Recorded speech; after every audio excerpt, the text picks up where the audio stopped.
Nexus starts to caught tabs. This is them going to the finals.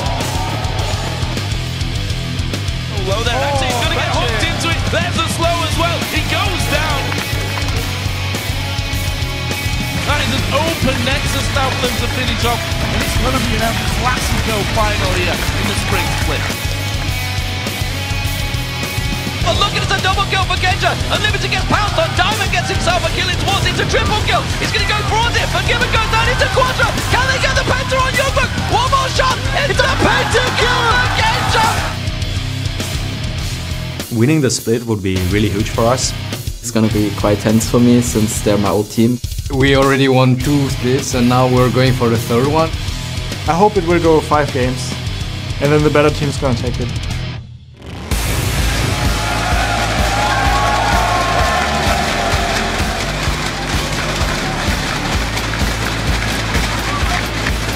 One spot at Svenska. He'd go low there. That's it. He's going to get hooked.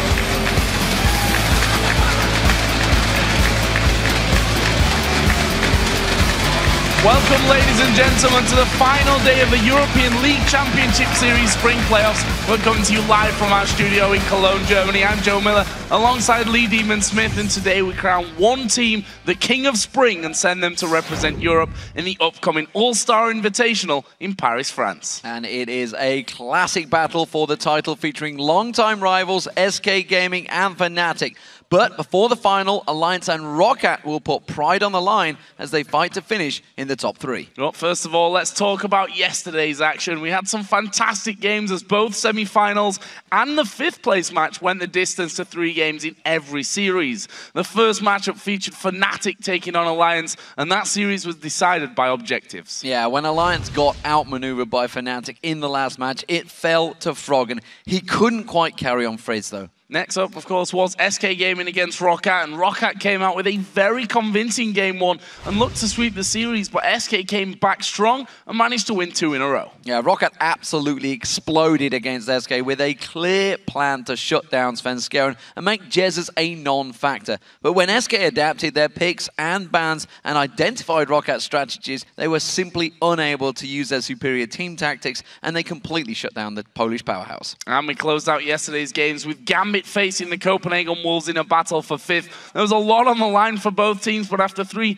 very long games, Gambit came out on top. Yeah, it was a back-and-forth battle that saw the Wolves dominating the first game, but falling behind in the next 2. We even saw Genja pick up the first pentakill of the 2014 LCS in an epic ending to Game 2. The Copenhagen Wolves, well, this loss means that they will be fighting to hold on to their LCS spot in the summer promotion tournament, which is happening next week. Now let's take a look at some of your favorite hashtag LCS big plays from those matches. First up is the man mode dive by Cyanide from Game 1 of Fnatic vs Alliance. Yeah, this came in from Kans PL. He says that Kazakh god jumps into a 5-man brush. It's like a casual Friday. This was your 3rd most talked about play. Alliance are trying to pull a Fnatic bush, and it's been spotted! Cyanide leaps straight in towards it. Froggen tries to get in amongst them with that Defile. He goes down. Everybody now needs to evacuate the area. There's going to Wish. There's the Requiem following it through. There's no damage coming out, though. They haven't even got enough damage to deal with Cyanide, who's just bouncing on towards them. Monsoon blows tab straight into Fnatic, into their jaws, and they pounce on through. Cyanide tanking everyone up for days after doing that. Next, we have one of the many hooks landed by Vander in ROCCAT versus SK's Game 1. This comes from Bird, and he said, when the time comes for LCS big plays, just roll a clip of all the hooks that Vander made in this game. That should do it. This is your 2nd most talked about play. Candy Panda was spotted. Svenskeren did go low there. Actually, he's going to get hooked into it. There's the slow as well. He goes down.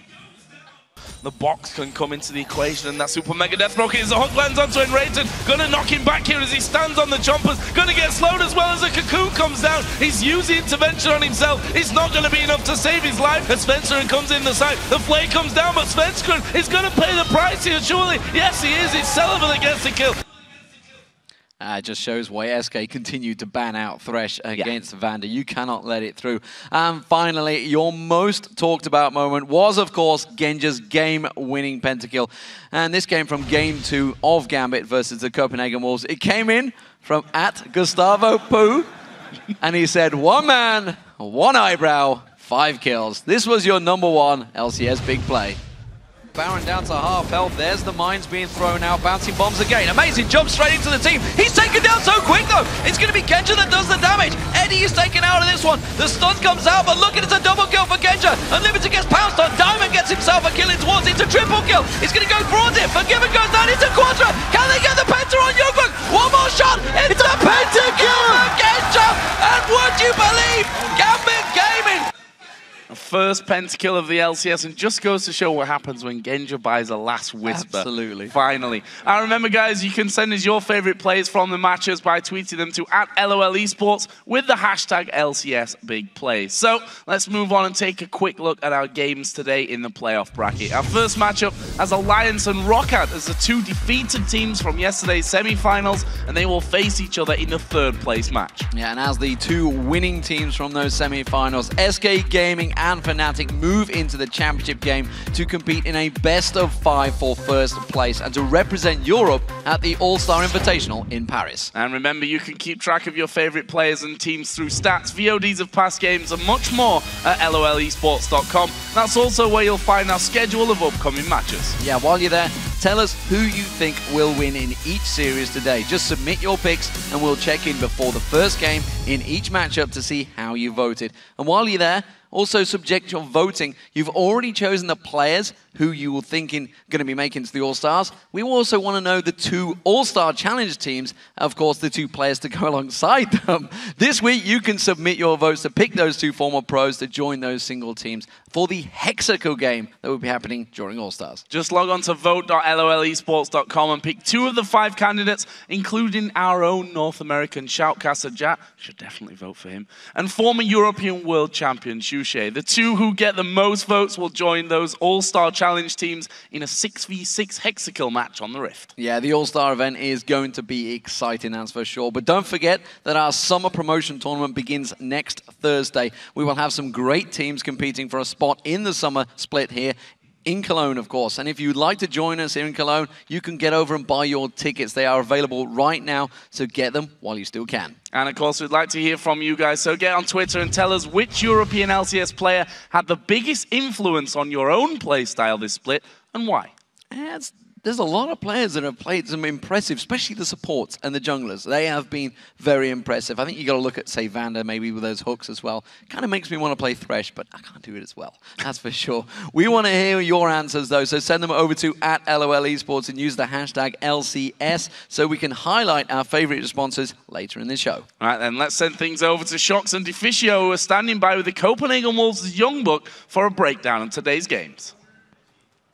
Thank you very much, Joe. Indeed, welcome, Youngbuck. You'll be joining us here all day to analyze the games. I quickly want to touch on yesterday, of course, a heartbreaking series for you guys. You guys are going into summer promotion, but I don't think I'm lying if I'm saying that you guys are a really strong team. You have a really strong chance of keeping it in. And what were kind of the main things you took of that series yesterday that you say this is a strength that we will be able to use next week in that promotion tournament?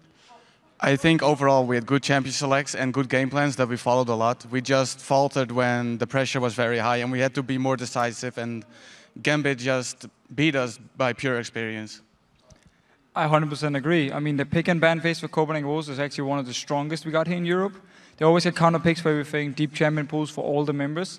But then when you come into the game, even if they get a good start early game, they often tend to get in this situation where closing out the game is an issue, and they give a lot of time to the other team to farm up, and then they give them the chance to make a comeback. But you guys have a week to practice for that. I'm sure we'll see a great team next week. For now, though, let's focus on the games that we have going on here today. First off, the best of 3 for third place between Roccat and Alliance. What do we make of this matchup? Is there one team that clearly has the edge? Of course, yesterday, Roccat, a very strong start versus SK Gaming, but then kind of dropping the ball, I think, with very good targeted bans by SK.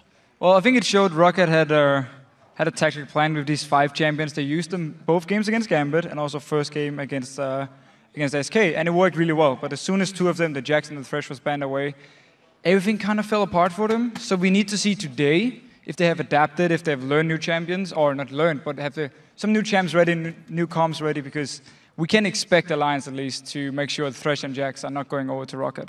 Yeah, it actually was in the pre-show, I think, that they said, well, we focused so hard on that game versus Gambit, which is also the same for you guys. You focused so hard on the game for staying in, and you only have one strategy. Do you think in the Roccat versus Alliance game that Roccat will be able to beat them if they come up with new strategies, or is Alliance a stronger team here? I think they are both incredibly skilled and pretty even, and Champion Select is going to be very determining for the outcome of the game. I'm especially looking forward to see them banning Thresh away from Vander because he's just too strong on that champion. Absolutely, also with one of our hashtag LCS big plays, and rightfully so. After that, we'll be going into the final here as Fnatic take on SK Gaming in El Clasico, another classic matchup to decide who will be the #1 at the end of this split. And while both teams just looking incredibly strong, let's start with SK. Throughout the regular season, very consistent performance, and I immediately think of Svenskeren, for example. Well, yes, Svenskeren is a big deal of the early game for SK, which sometimes can actually backfire. We saw game 1 versus Rocket, where they went into his red buff, killed him at level 1, and then continued to just keep him down. And SK Gaming's early game actually just fell apart. They had absolutely nothing to bring. So Fnatic here, if they can manage to shut down Svenskeren early, they might have a very good chance of simply just winning out the early game, and from there on just try and close out the game as fast as possible. Youngmak, what do you think will be the key for either of these teams to bring down the win? I think Fnatic has a slight edge when it comes to individual skill, but SK has N-rated, who is just the mastermind of the game, and he has the best strategies always planned right ahead, and that usually wins games for them. So you're calling it for SK Gaming? I'm actually calling it for Fnatic. Oh. What about you, Defisho? Well, Fnatic are going to bring out something special. I just know it because all these players play so many different champions. If they pull something out, like we saw yesterday with the Soraka top lane, and if they win 1 or 2 games from it, especially the first game and the second game possibly, I feel like SK is going to have a hard time coming back from it because, of course, you need to win 3 in a row. It's very, very hard. And Fnatic is so experienced, they know how to win a series like this. They've been here before. So I feel like if they pull out something special in the start and get the first few games, they will take the whole thing. All right, you guys are saying Fnatic. What about for Roccat versus Alliance real quick? Roccat or Alliance? Defisho? I'll give it to Alliance, honestly. I think if they ban away some key champions from Roccat, I think Alliance are going to be stronger. Youngbuck? I agree with Defisho. I think it's going to be a 2-1 victory for Alliance. All right, well, we'll see how that turns out. Thank you very much for joining me. And of course, we'll be seeing a lot of you. Azure will be with us all day. As far as it's time for us to take a short break, but when we come back, it's time for the 3rd place match between Alliance and Roccat. We'll be right back.